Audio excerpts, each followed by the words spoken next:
The morning of Game 5 comes up wet. The Reds with a riddled pitching staff could use the day off. It's the commissioner's decision to make, and armed with weather reports, he says play ball. That means the magic mitt of Brooks Robinson, destined for a place of honor in baseball's Hall of Fame, must be lathered for another workout, and the fans sound off. The most fabulous baseball player I've ever seen. Fantastic. Does it every summer. I get here in May and I watch him right through to September. Been doing it for 12 years. This first time I've been up here, first time I've seen him play, and I think he's fantastic. He's the greatest. It's only one thing that they didn't say, that Brooks Robinson belonged in heaven, not here on the ground, because the way he plays third, I've never seen nothing like it. Mike Cuellar, knocked out in less than 3 innings of his first series game, is off to another shaky start. Pete Rose drops one into right field.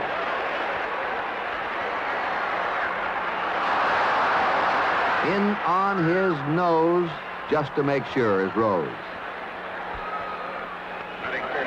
Number 5, Johnny Bench. They're 2 down when Johnny Bench singles to right. Rose scores. The 4th time in 5 games that Cincinnati breaks on top. Lee May. His last swing was a game buster. And this one caroms off the wall for 2 bases. Johnny Bench pulls up at third. So there are 2 runners asking for Hal McRae to pick them up. And he does. Another double. Bench comes in. And now May. Cincinnati leads 3-0. And Mike Cuellar's famed screwball just isn't behaving. But the Reds unveil sore-armed Jim Merritt, their big winner. And he gives up his first hit to Paul Blair. A drive well played by McRae, but is trapped. Frank Robinson jockeys the count to 3-2 before he gets his pitch. And quickly, the Birds answer back.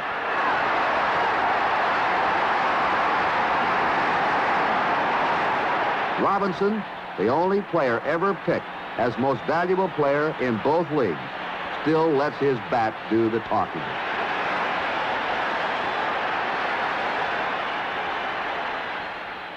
In the second, Baltimore presses the attack on Merritt.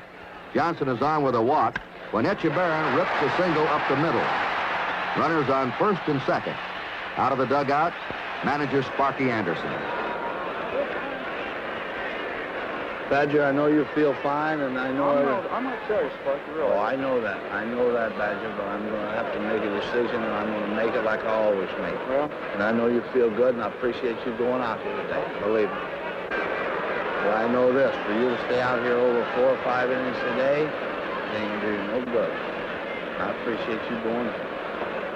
well, it's just been 11 days. I think I can get it together, you know. I know that, Jimmy. Don't think I don't know. He didn't have nothing, did he, John? Want me to play the Gallino? Number 37. Okay, I don't think he would bunt, but let's play him. Yeah, he won't. He shouldn't pull the ball that much on him anyway over there. So let's play him a little tight. Wayne, you got 2 out, first and second. Go get him. Let's go hard. Wayne Granger gets the call. And with 2 out, he duels Mark Belanger, hitless in his last 12 tries. But 13 doesn't come up. The single brings Johnson home on his face.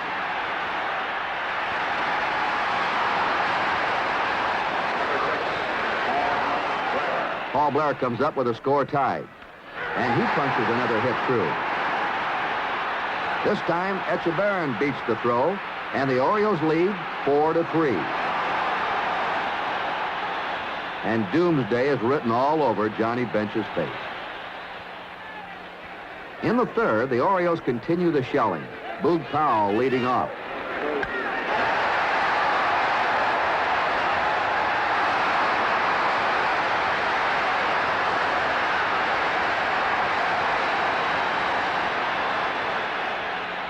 Merv Rettenman in the starting lineup for the first time.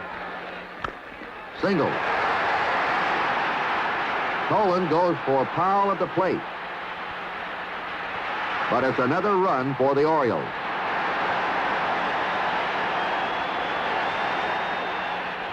Ahead by 2, nobody out, Redmond on second. Brooks Robinson makes the professional play, hitting behind the runner, an art that doesn't show in the box score. The coup de grace for Granger is delivered by Dave Johnson. Redmond scores through the drawn-in infield, and it's Baltimore 6-3. Bill Wilcox. All right, Wayne. Poor Wayne. I don't understand. Everything he's thrown up there, they've kissed. Every ball they hit's a base hit. High bounces through there, ordinary ground balls through. Put the whole outfield on that thin field and still get through somewhere. I never seen nothing like it. Milt, you got 1 out.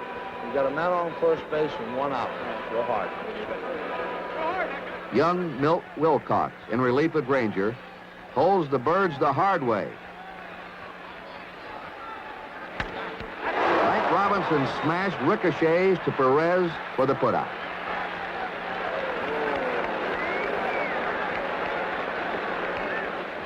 Cincinnati's 4th pitcher is Tony Cloninger, starting the 5th.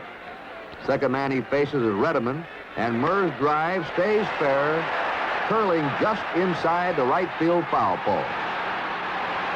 Earl Weaver keeps pushing the right button, and the Baltimore lead goes to 7-3.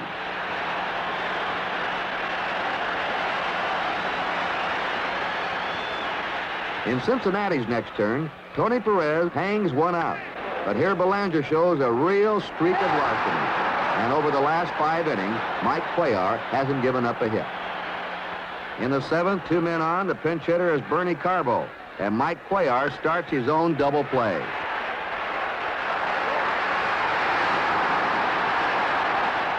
Against Ray Washburn in the 8th inning, the Orioles make sure. Boog Powell comes up with Blair at second, Robinson at first. The bouncer skips off Lee May's glove. Tommy Helms gives it a try.